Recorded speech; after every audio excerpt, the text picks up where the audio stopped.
Now, reptilians have copper-based blood. What do humans have? Iron-based blood. What color is iron when it oxidizes? Red or brownish red. What color is copper when it oxidizes? Green and blue, blue-green. And so, when the reptilians hybridized the certain humans in Sumer, and those became the leaders, they were called the blue bloods, because the blue bloods had copper-based blood, and when they oxidized or bled, it looked blue-green. So all the elite and all of the goddesses and priests were called blue bloods. That's where the term comes from. That's where the title of my book comes from. Those then spread out, or actually became Babylon. The Babylonians moved to Khazar, which is in the Caucasus Mountains of what is now Russia. And the Caucasus Mountains gives you the name Caucasian. That's where Caucasian people are supposed to have originated. But they are the descendants of Sumer, the Khazars.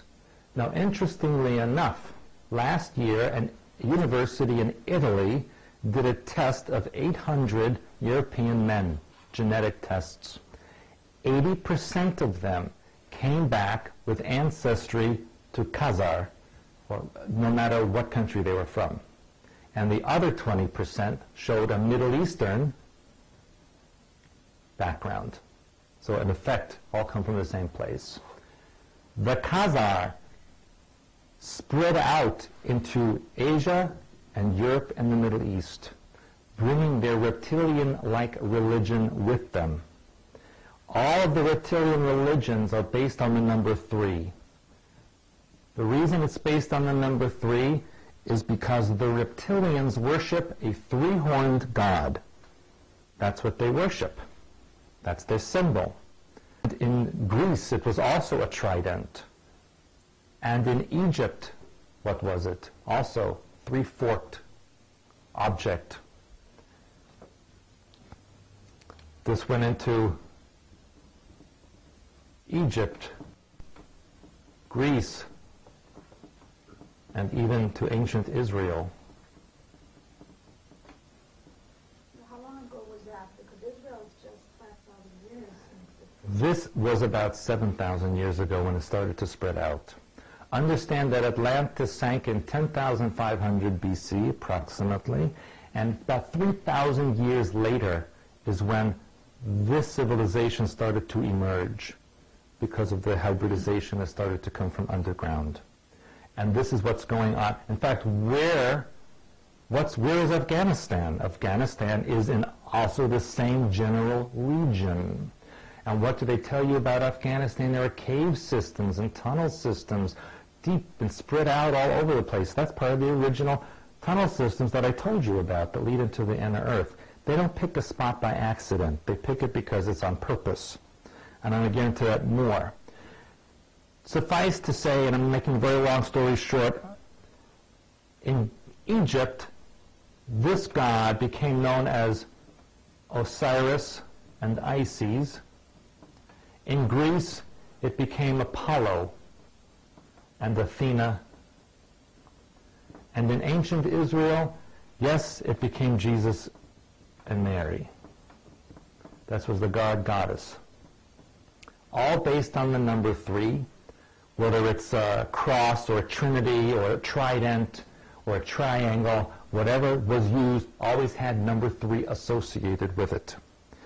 And we're seeing that more and more in modern times. In fact, when your president, which I'm sure you all voted for him, when he took office after that fake election, what did he give everybody as a little symbol when he took office? A little 3-horned god. And the caption says, I have the original over there, it says, that's a salute. He gave the crowd a salute. That's a 3-horned god. Is reptilian antlers a salute? He is a reptilian. He's a shapeshifter. I didn't get to that part yet.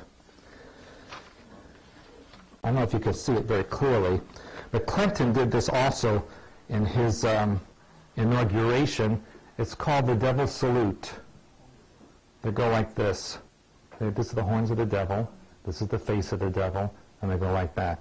And this is Clinton here doing that. And if you go through every inauguration, there's a picture of every one of the presidents doing this. Every single one of them. And in fact, Prince William, was it? When he was in South America, and he was showing how humble he was. He was on somebody's yacht, I think, scrubbing a toilet bowl. And CNN came, and they said, "Do you have any you want to say hello to Grandma, Queen?" And he said, "Oh, yes." And he goes like this to the camera. So, even it goes through all the Illuminati. And in fact, all of these were genetically re-engineered for specific purposes, and that's a very complicated subject that we won't have time to get into today, but I do talk about it somewhat in the new book. You should also be aware that the name Jesus is not the original name. That came centuries later. The original name of the person was Emmanuel, and Emmanuel claimed, because he didn't die on the cross, that whole thing was a staged, set-up situation, the crucifixion. And in fact, in 1963, there was a Palestinian professor who, in Jerusalem, uncovered by a church resin-encased cylinders, and when he opened them up, they had parchment that hadn't been opened in over 2,000 years. And it was written in Aramaic. And he translated those parchments, and apparently had been written by a man who claimed to be the son of Emmanuel.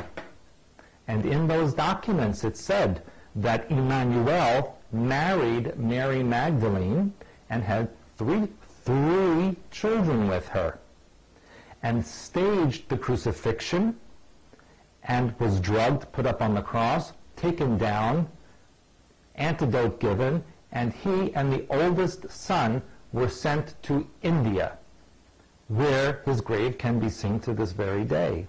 If you go to India, to the province of Kashmir, to the city of Srinagar, you will see in the cemetery a grave that says, in that local language, here is the grave of Emmanuel of Israel. And next to the grave is his mother, Mary, or actually her name was Miriam, not Mary. And so on its tombstone it said he lived to be 117. And I think Mary was 90-something when she passed away. I don't remember that part. And interestingly enough, Kashmir province to this very day, you're reading about it every day in the newspaper, it's on CNN, battle between India and Pakistan. Who controls it? Battle all the time. All the spots that are important are under warfare so that you don't go there, so that you don't find out for yourself. But should you be able to get to Kashmir, I did manage to get to Kashmir in 1999, but the second I got there, India attacked Pakistan rebels and killed quite a number. I talk about it in the book. So no exploration possible.